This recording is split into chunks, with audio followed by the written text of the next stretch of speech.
Hello and welcome to Pop Screen, the Geek Show podcast that is all about movies either starring by or about pop stars. No, the podcast runs such a broad gamut of musical and cinematic genres, from documentaries to science fiction, from country and western to hip-hop. I'm your host, Graham Williamson. I write for thegeekshow.co.uk and Horrified, the British horror website, as well as doing some work for Second Run DVD. And I've been joined this week by...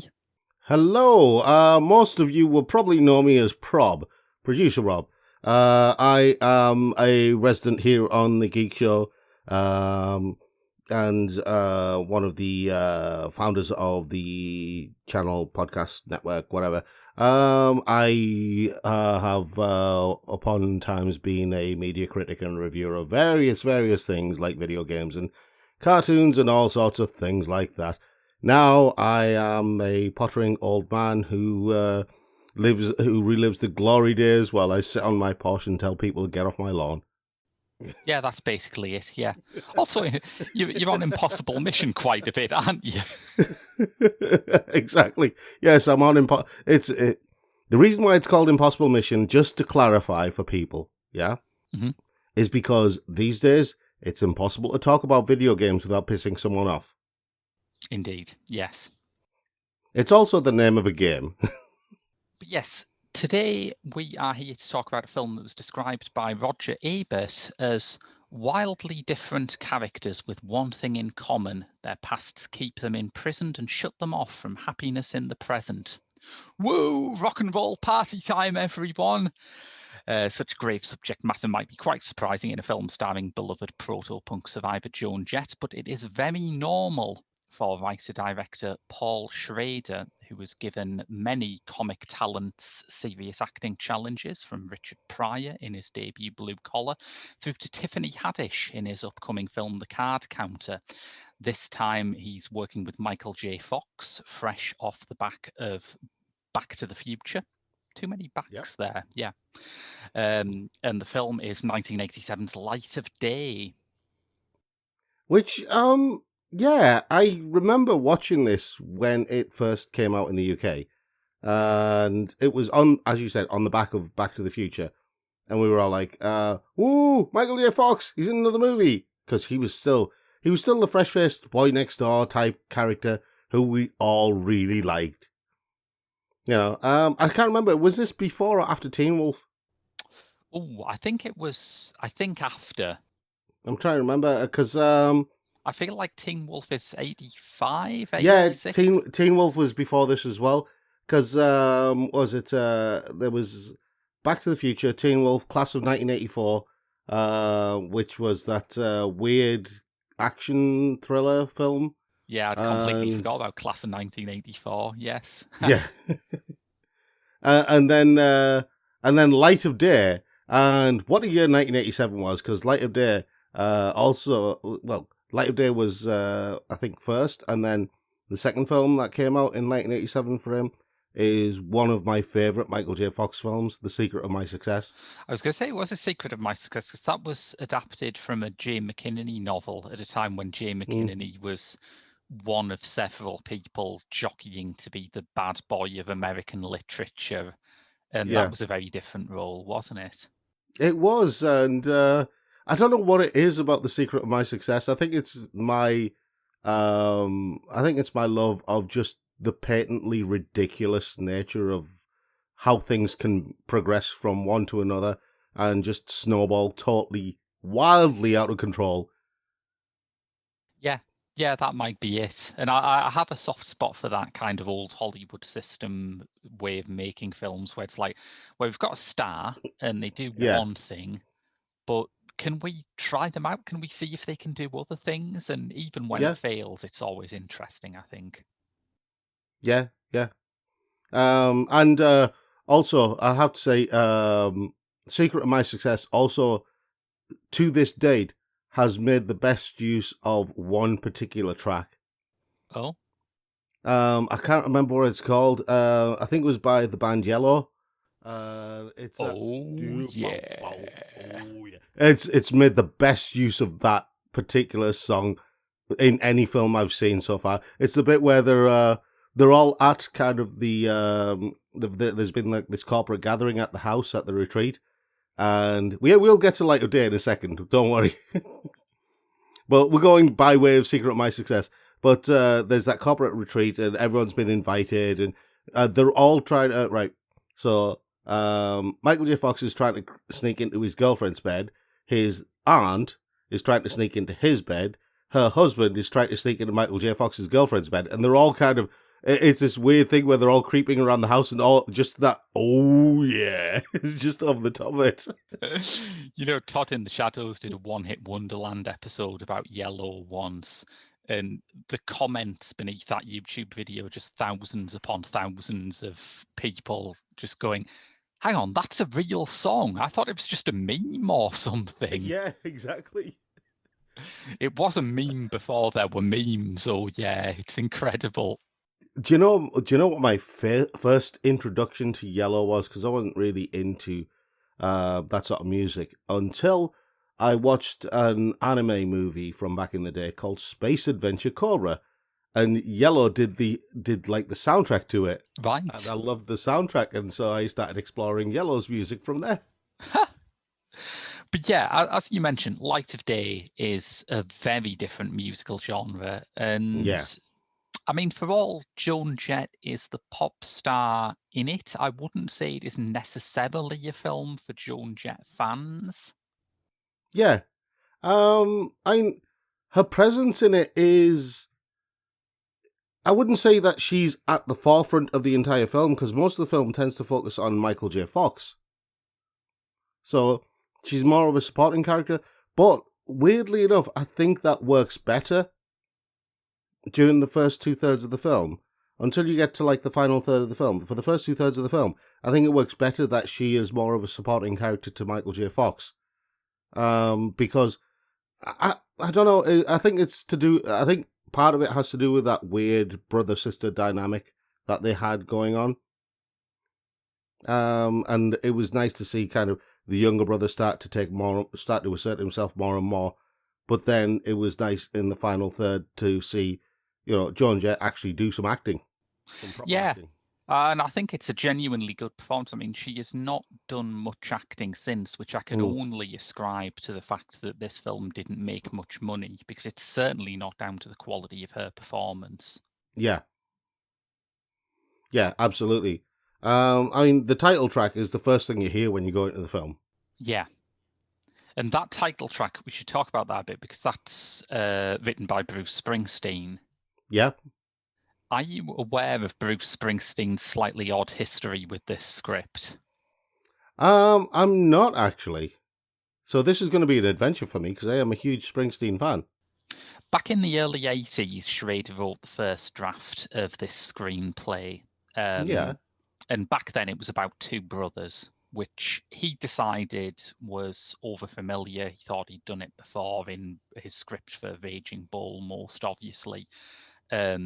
So he decided to make it a brother and sister. But when it was two brothers, Bruce Springsteen was attached to it, and he was going to play the brother who eventually, was changed into the Joan Jett character.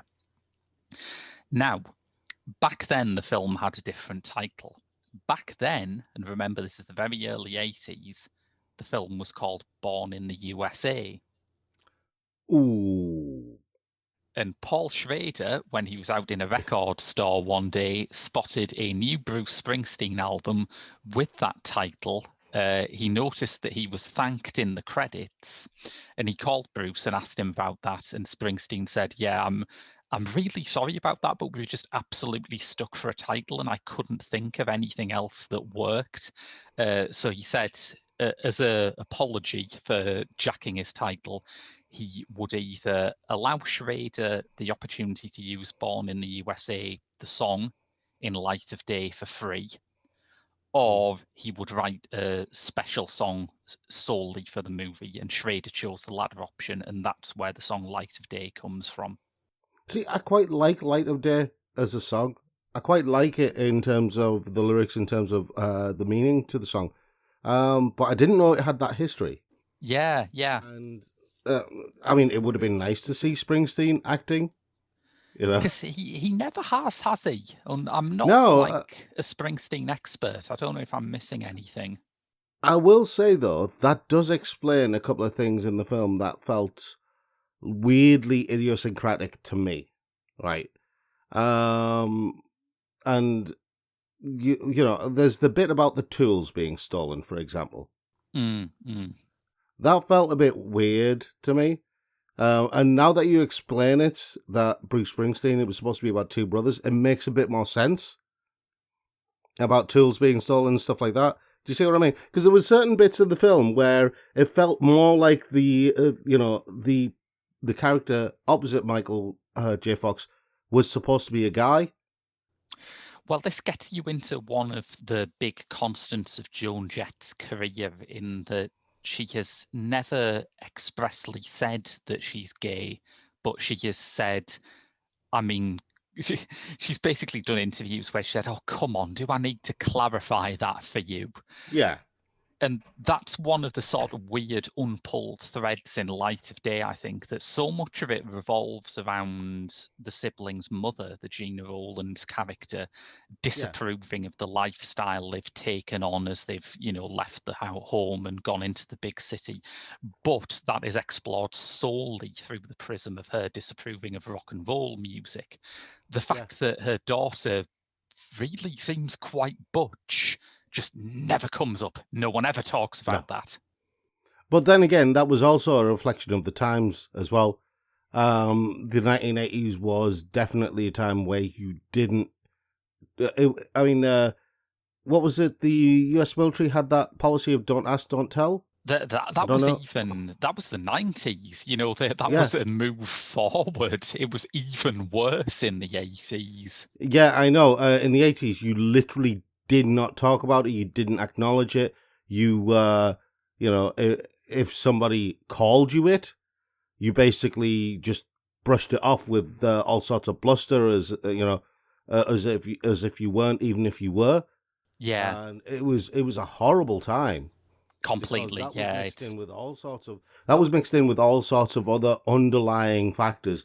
I mean, racism was massively rife in the mm, 80s. Um, I mean, one of the things I did like about Light of Day was that because I watched it when I was a kid when it came out, it was a throwback for me, and that's one of the reasons why I love going back to the 80s because it was my childhood, yeah. you know. And it reminded me of. I mean, after I watched Light of Day, do you know what I did? What I went back and watched The Secret of My Success, and then I watched Teen Wolf, and then I watched Doc Hollywood. went into a Michael J. Fox pit for a while? Yeah, Yeah. yeah.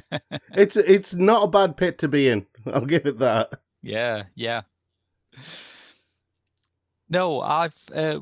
We should probably talk about a bit about our feelings towards Fox because I am slightly obsessed with generational differences as a way of Yeah, understanding culture, and I am slightly younger than you, which means that I was not the right age to watch something like Back to the Future when I was a kid. yeah, Like I was in nappies when that came out, so I haven't had that really close connection to him as a screen presence. He's not someone I remember as being totemic to me growing up. By the yeah. time I was really into film and TV, he was doing, what was that sitcom he did? Was it Spin City? Yeah, Spin City was the one where he was in like the mayor's office or something. That's it. Yeah, yeah. That was probably the first time I saw him. I have, of course, gone back and watched Back to the Future, and I like those movies tremendously these days, but it's not my childhood in the same way. See, for me, it was different because with us growing up during the 80s, we did get some American TV, for example, and so I had watched him in Family Ties All right. before, because that was the big kind of drama sitcom type thing that he was in. I think it ran for about 5 years or something like that. And so I'd watched him in that a few times beforehand. So I was aware of Michael J. Fox as a person I'd seen on TV. And then Back to the Future came out. I was like, oh, it's that guy of Family Ties. Yeah. And then all of a sudden, he changed from being that guy off Family Ties to being Marty McFly. Which, yeah, is kind of an interesting thing to be heaving around, because there are parts of this movie, particularly the parts where he's Yeah. on stage and playing the guitar, where you just expect him to turn to the audience at the end and go, well, that might not be your thing now, but your kids are going to love it. Yeah, exactly. And when he starts playing the guitar, all I kept expecting to hear in Light of Day, and this wasn't then when I watched it. This is now when I watch it. All I keep hearing in my head when he picks up the guitar is Absolutely. I wish they could have leaned into it. They could have had like a guy in the bar pick up the phone and go, "Hey, Bruce, it's your cousin Marvin Springsteen." Yes. Thing is, I think if they did that, they would have ruined the tone of the film. I don't think it would have fit tremendously well. It's But yeah, I would have loved to have seen something like that. Or just Bruce Springsteen in the bar with a beer, just basically raising a beer to them at the end or something like that. Because there were cameos in this. There were cameos. We have to talk about one in particular, because there is a band in it. I forget what the band is called. I'm sure I've got it noted down somewhere. The problems, that was it. I think the line was, they started off as sins, but now they're just problems. Yes, that's a great line. There's always at least a couple of great lines in a Paul Schrader film, I think. Yeah. But yeah, they are like a sort of, they're a synth pop band, but they're not a synth pop band in the sort of Duran Duran mold. They're back in the kind of Devil era where synth pop was still a bit quirky, a bit more underground. And their lead singer too was doing that thing that David Byrne does in the Once in a Lifetime video, where you lean back and then you go up to the microphone and you do it again and again. Yeah. And who was their keyboard player, Rob? Well, the keyboard player is, well, he's better known for, most people now know him better because of a song that Johnny Cash sang for, that was featured on the trailer of the film Logan, which is Hurt, which was originally a Nine Inch Nails song written by Trent Reznor, who is the keyboard player from the band The Possibles in the film Light of Day. And the first thing I thought, back when I first watched Light of Day, didn't know who the hell he was, didn't care. Now I go back and watch it, I'm like, that guy looks familiar. And then I check the credits, I'm like, oh my god, it's Trent Reznor. What's going on here? And then I paused and went, I wonder if this affected his future career. I just, again, when we're talking about putting these little Easter eggs in about the future of music, I just wanted there to be a cut scene where the keyboard player in The Problems goes, all right, I've got a song for you. I don't know if it works, but just check it out, see what you think. I want to fuck you like an animal. Do you know the weird thing, right? You had some other musicians in there. The Fabulous Thunderbirds that they saw on TV are an actual band. They're an actual American blues rock band, by the way. I didn't know that. Yeah, they were formed in 1974. In one of the songs that was performed has, I think it's called Cleveland Rocks, by Ian Hunter, and he's an actual singer as well, singer-songwriter. That's Ian Hunter from Mott the Hoople. I think it's that Ian Hunter, yeah, from Mott the Hoople. Right. Yeah, Mott the Hoople, yeah. Oh, right. And Dave Edmunds, who's a Welsh singer-songwriter, and he was he had a few hits during the 70s and 80s as well. I nearly met Dave Edmunds once. Really? Yeah, I was outside his house, and I think he heard me knocking, but I couldn't come in. Oh, that was oh. Where's that guitar riff that usually plays about now? I don't think that's a guitar riff joke. I think that's like a sad trombone joke. Oh God, yeah, sad trombone. What was that Lurpak guy called again? Douglas Lurpak. Douglas, where are you, Douglas? Yes. How many times have we referenced Douglas Lurpak on a podcast? It's got to be higher than the average podcast, right? You don't get this on Behind the Bastards. Oh God, yeah. I'm sorry, but Douglas Lurpak was one of the greatest advertising creations, and I used to work in advertising, so trust me, I know. Douglas Lurpak was a moment of genius. There are a few moments of genius in advertising. One of the most cited ones, because it's an advert that can literally be translated into any language. Is, you remember there was a company called Anderson Consulting, and they had an advert where it was just basically a shoal of fish swimming around, and then you see a shark, Yeah.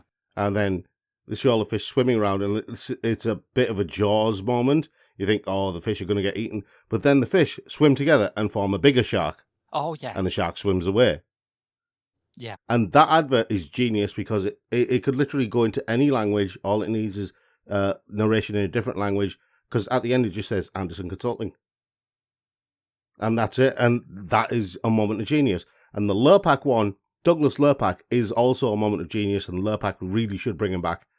Because... Absolutely, yeah, because that's Aardman Animations too. They went for the best of the best to create that character. Yeah. Oh God, yeah. And Douglas was just amazing, just the secret trombone playing all the time. All the trombones all the time. Join us next week on Lurpak Screen as we...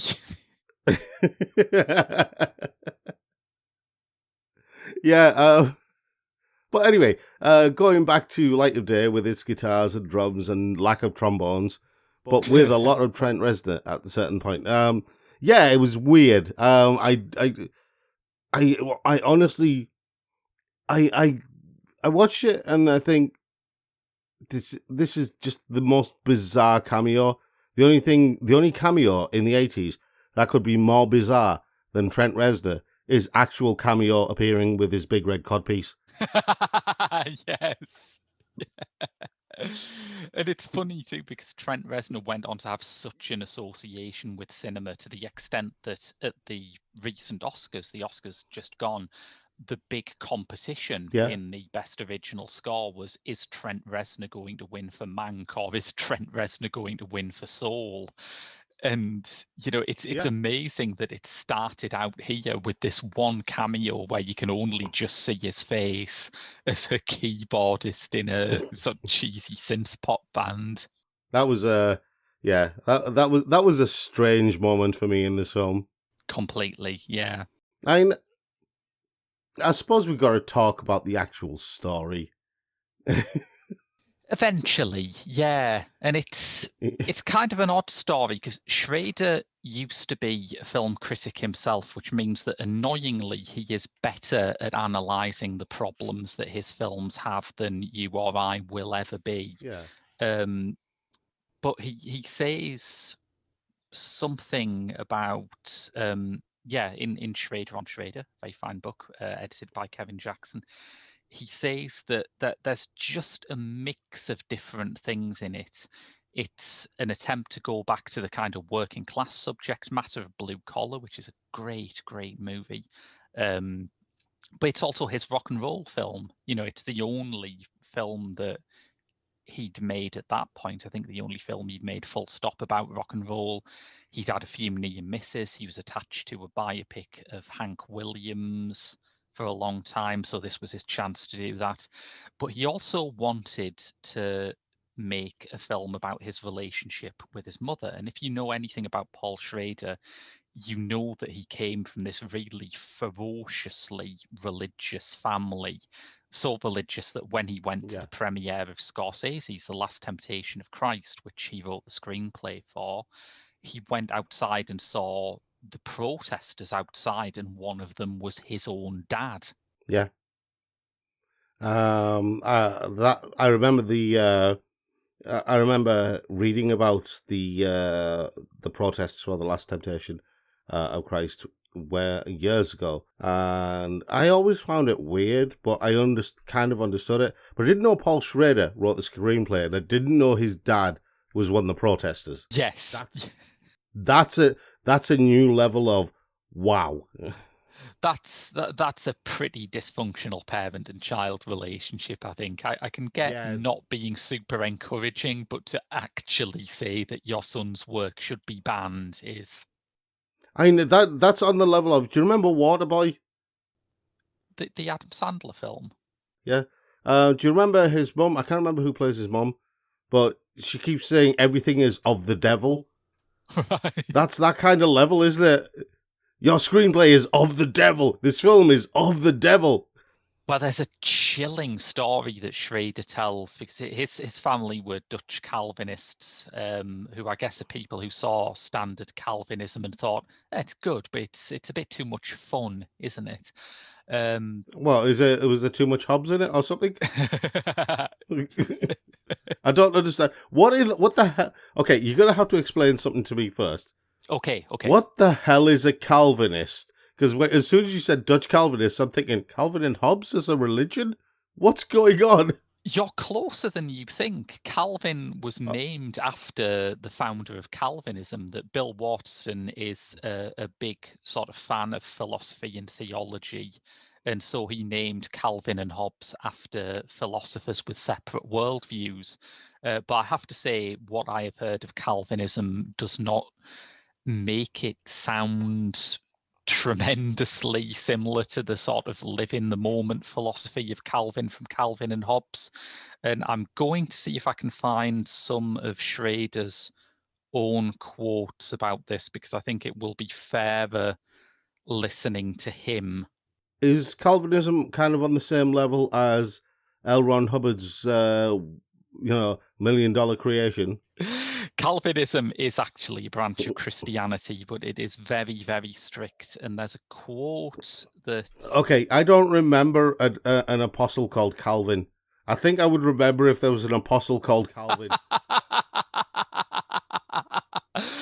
Well, I want to call foul on this. That's in the Back to the Future version of the New Testament, isn't it? It's like, hey, Paul, it's your brother Calvin of Arimathea. I've got this great new preacher you're going to love. Yeah. Oh, we're going to hell. I can't find the exact quote, but he says that his mother, he once asked his mother, and the Gina Rowlands character in this movie is based very closely on Schrader's own mother. He asked his mother what hell felt like, and she picked up a pin and jabbed it into the end of his finger and said, "It's like that, but it never stops." Well, that's a healthy mother-son relationship right there. Yes. Sometimes all you can do is suck your teeth, which is what I literally just did. I think that I should say I think there are more liberal denominations of Calvinism, but Dutch Calvinism is really not it. And one of the things that Schrader says it kind of differentiates him from other directors, particularly other directors in that generation who came up in the 1970s, the Spielbergs, the Scorseses, the Coppolas, is that unlike them, he does not have childhood memories of movies because he was not allowed to watch films. So that kind of movie brat sensibility where, Spielberg always goes back to the well of being enchanted by cinema as a child is just not open at all to Schrader. Okay, that actually explains a bit about this film. Explains a bit about his other films as well. But this one, I mean, what films had Paul Schrader done before Light of Day? Well, he'd done a number of interesting things. He'd done Blue Collar and American Gigolo, but I think that the things that are most interesting to this, he'd just come off the back of Mishima, A Life in Four Chapters. Yes. Which is a masterpiece. I think it might just be his greatest film. Yeah. But that's very different. I suppose it is also about someone in a very restrictive ideological system who cannot break out of it. Yeah.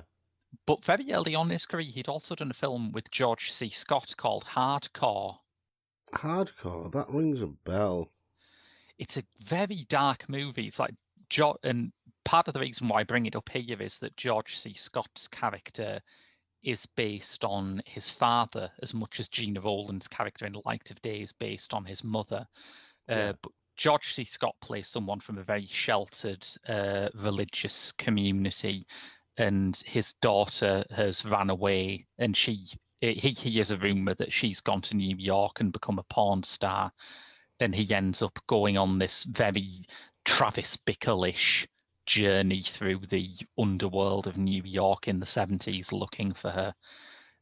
It's obviously more of a genre piece than Light of Day is, but it is still rooted in that desire to do something about the worldview that his parents had. For some reason in my brain, there is a connection between Paul Schrader and cats, and I can't remember why. Did he do a film about cats, or somehow there was a cat in the title, or something like that? He did, yes. He just after American Gigolo, he remade the classic Jacques Tourneur horror film Cat People with Natasha Kinski and Malcolm McDowell. That explains why I've got that weird connection. Because I was thinking, Paul Schrader had nothing to do with the modern version of Cats.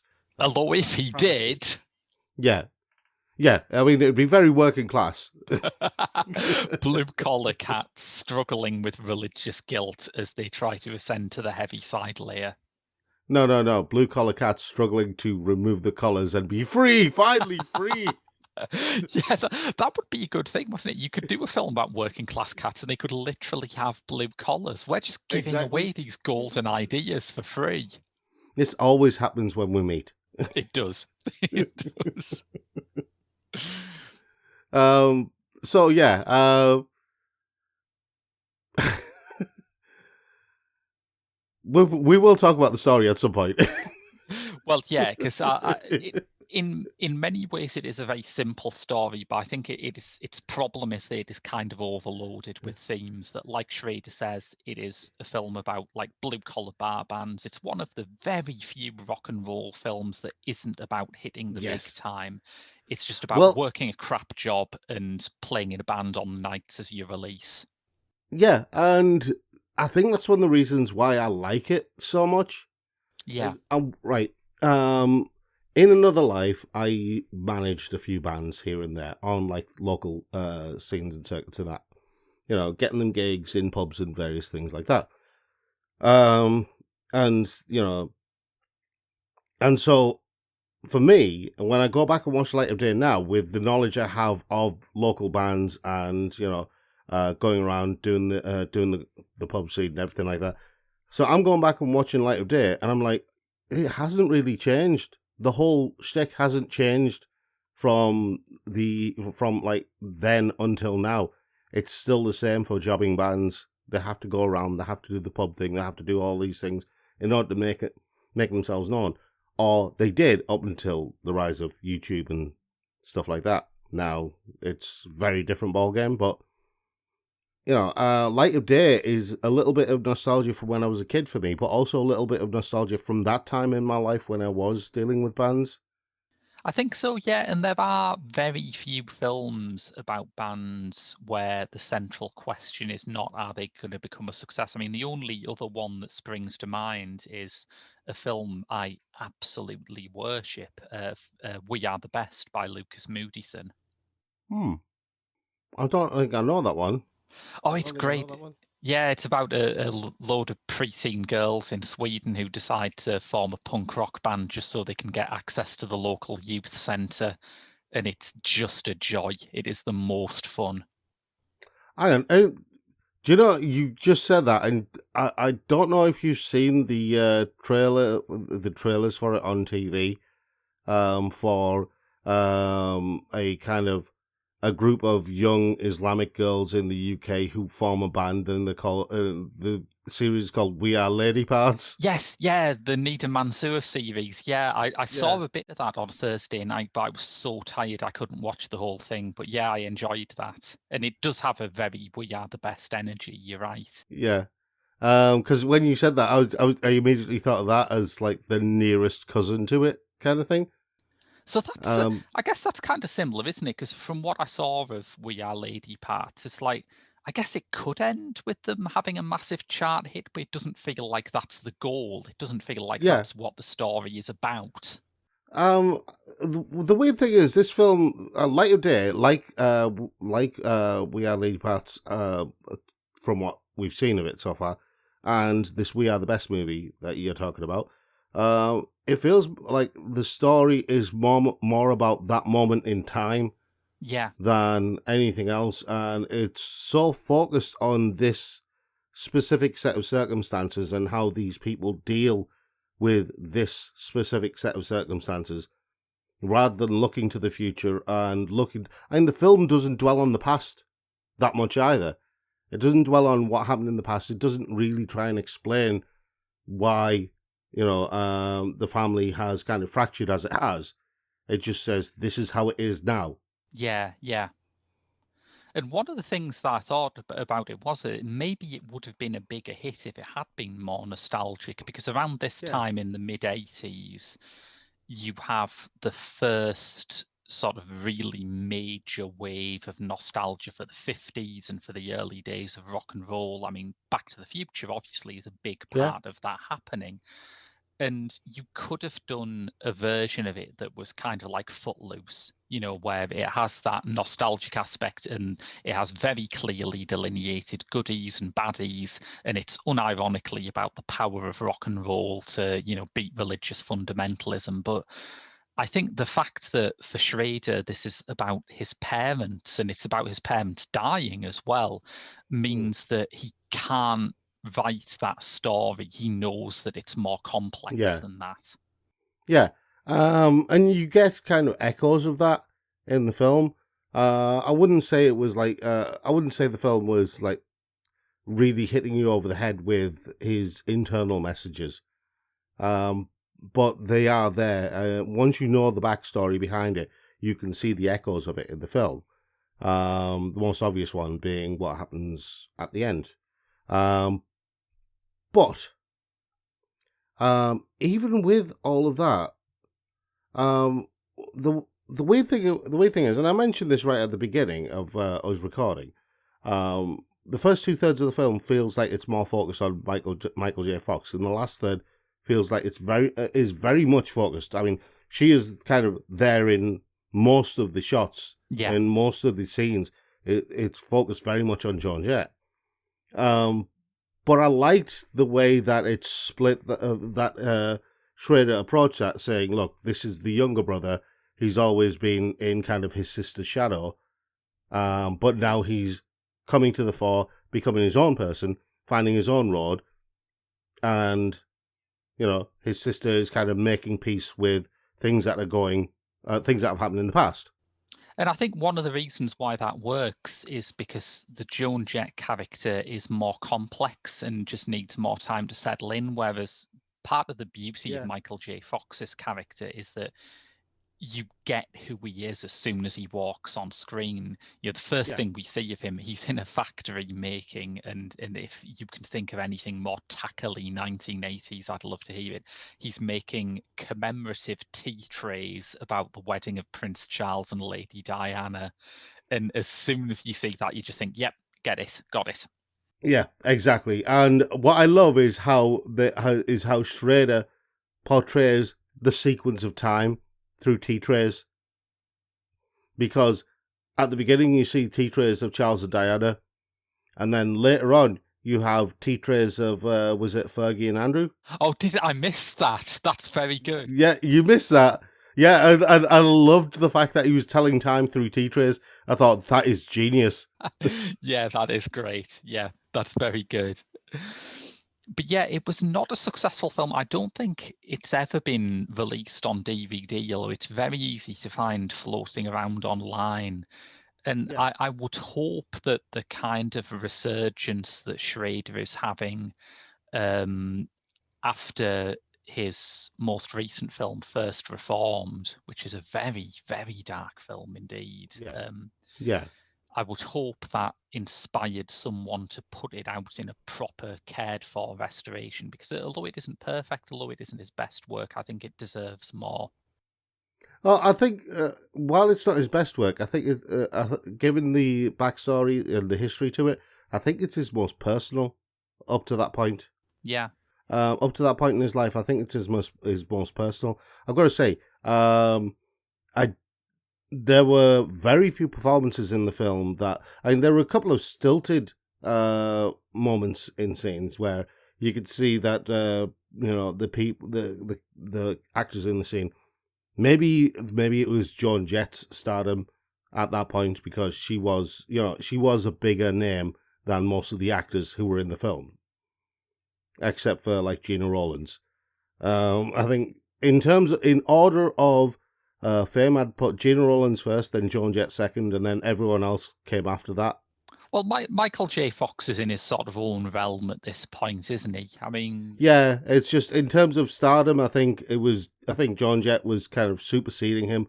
Maybe only just, but because she was entering kind of the latter days of her career as a musician. She'd definitely been famous for longer, which I think carries its own weight. Yeah. Yeah. But there were very few performances in the film that actually felt like they were phoned in. I thought Gina Rowlands was great. Yeah, absolutely. I thought, I'll be honest, nobody really plays a Bible bashing mother like her. No, like even Piper Laurie or someone can't quite match up. Yeah. Yeah, she is fantastic, and she is also obviously a link back to the John Cassavetes movies and the start of like naturalistic drama in American cinema, which is again good for a film that, when you look at it on paper, could be footloose. Yeah. Yes, absolutely. Who was it who played the dad? I've forgotten his name. Oh yeah, who is that guy? Let me just look that up.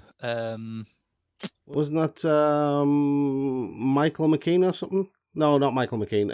Michael McKean is in it, and that is fascinating to me, because it means that Michael McKean had gone from making one of the most cynical films about rock and roll to making one of the most earnest films about rock and roll within about 3 years.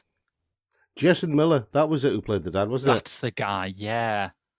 I can't remember what else he's been in. Wait, I'm looking him up now, because his face didn't ring a bell here. He was... Oh, I know who he is. Yeah. He was Father Damien, wasn't he?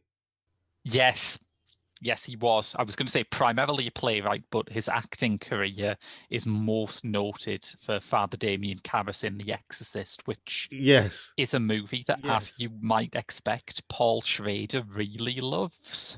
Yeah, I mean I was thinking, I know that face. And then what was it?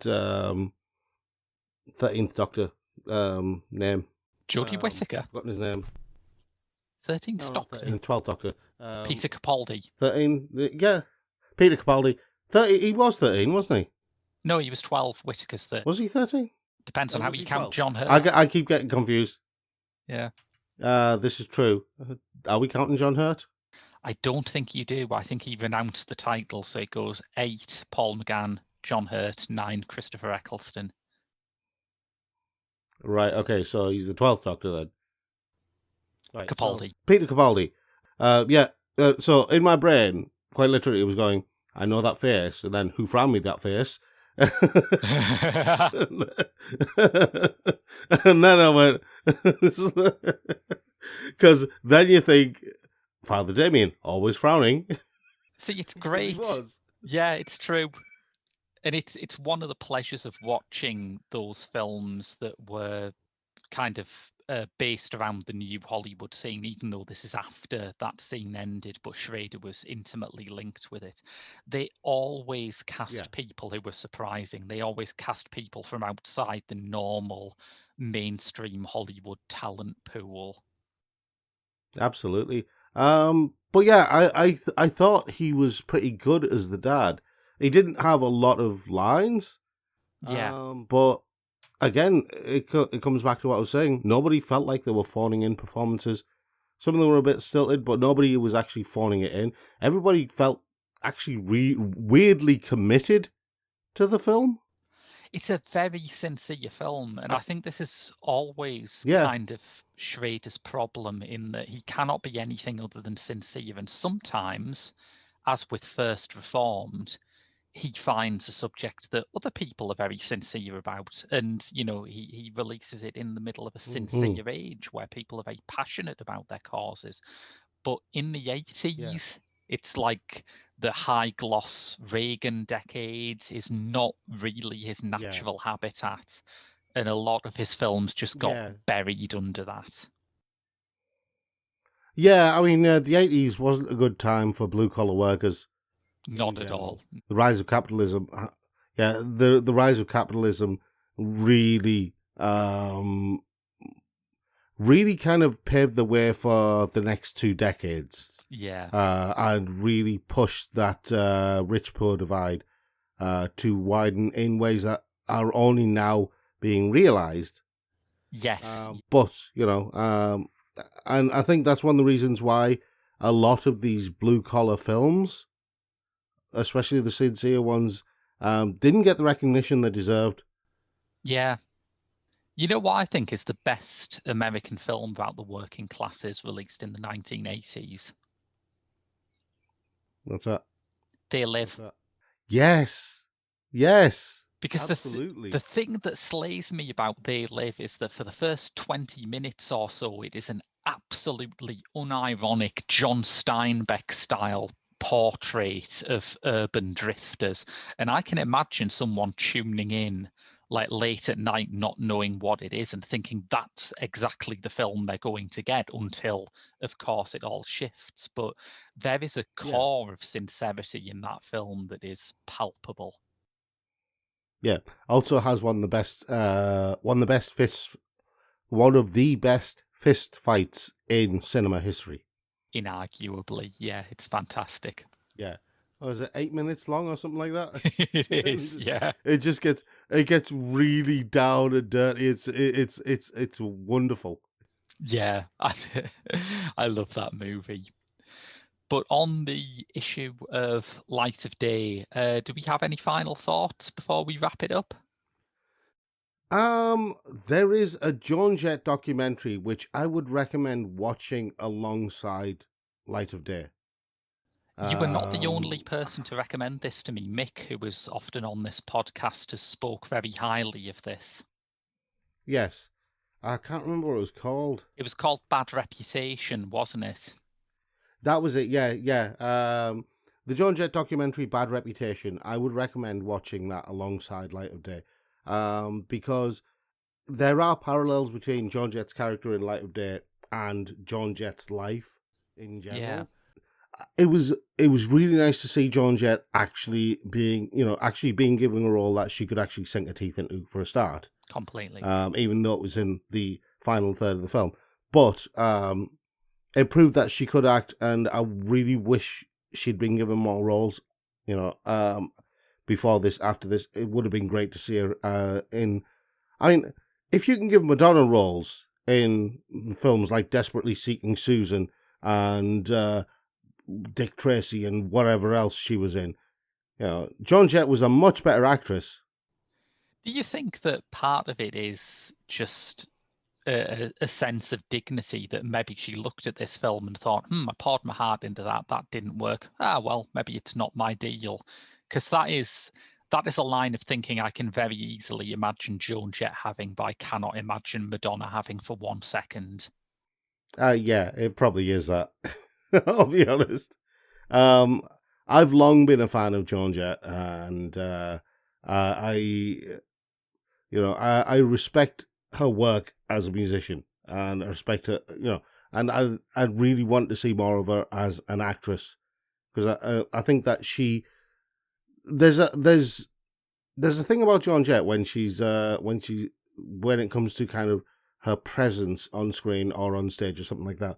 There's a weird ethereal quality, which I think has to do with the actual bone structure of the face. She has a weird elfin quality to the face. Yeah, that's true, So isn't it it? would have been, yeah, For all her and toughness, it would that have you can been, see a kind of yeah, vulnerability behind her that is an interesting characteristic to have for an actor. Yeah. Yeah, that's why I would have loved to have seen her in more roles. I think Light of Day really brought that out in quite a few ways. Maybe not in all the ways, but in quite a few ways. Michael J. Fox, this was definitely mullet stage Michael J. Fox. Yeah, But I think he rose to the challenge of doing a serious role quite well. absolutely. Light of Day is one of those films. Yeah, Light of Day for me is one of those films where if you're interested in just jobbing bands, you know, just trying to vent some steam and just basically playing the music that they want to play and they don't really care about the fame or anything like that.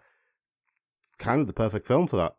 Yeah, and I think Michael J. Fox's only problem goes back to what we were just talking about with Joan Jett, that he just has this face that always looks really sweet and innocent, and he can't help that. But I think the fact that he Yeah. didn't quite break into grittier, tougher roles is nothing to do with his talent. It's just this accident of how he looks. Yeah, he's always looked like he's always had that boyish charm. Even when he was in Scrubs and much older, right? Yeah. He still had that weird boyish look about him. You just want to walk up to him and go, "Oh, he's such a cutie," and just you pinch his cheeks.